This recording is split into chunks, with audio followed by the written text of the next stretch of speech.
হওয়া উচিত এমন যাকে দেখলে স্বামীর চোখ জুড়ায়, স্বামীর প্রাণ জুড়িয়ে যায়, স্বামীর হৃদয়টা ঠান্ডা হয়ে যায়, ঠিক কিনা?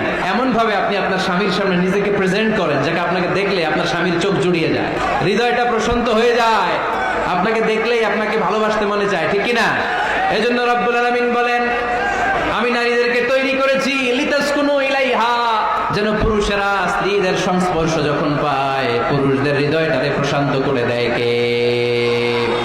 রব্বুল আলামিন বলেছেন খাদিজার জন্য জান্নাতে আমি এমন একটা ঘর বানিয়েছি যেই ঘরের মধ্যে কোনো বিশৃঙ্খলা নাই। খাদিজার জন্য জান্নাতে এমন একটা প্রাসাদ আমি বানিয়েছি যেই প্রাসাদের মধ্যে কোনো আওয়াজ নাই, কোনো কোলাহল নাই, কোনো বিশৃঙ্খলা নাই। কারণ খাদিজা আমার নবীকে এমন একটা ঘর উপহার দিয়েছে যেই ঘরের মধ্যে কোনো বিশৃঙ্খলা ছিল না, আওয়াজও ছিল না। পড়েন সুবহানাল্লাহ।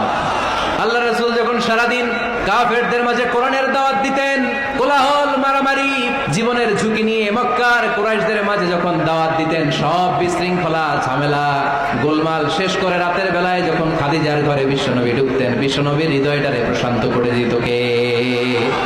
আম্মাজান খাদিজা বিশ্বনবী সাল্লাল্লাহু আলাইহি ওয়াসাল্লামের জন্য এমন ঘর উপহার দিয়েছেন যেই ঘরে বিশ্বনবী আসলে বিশ্বনবীর হৃদয়টা ঠান্ডা হয়ে যেত। সুবহানাল্লাহ পড়েন। আল্লাহর হাবিব সাল্লাল্লাহু আলাইহি ওয়াসাল্লামের কাছে কোরআনের আয়াত নাযিল হলো, ইকরা বিসমি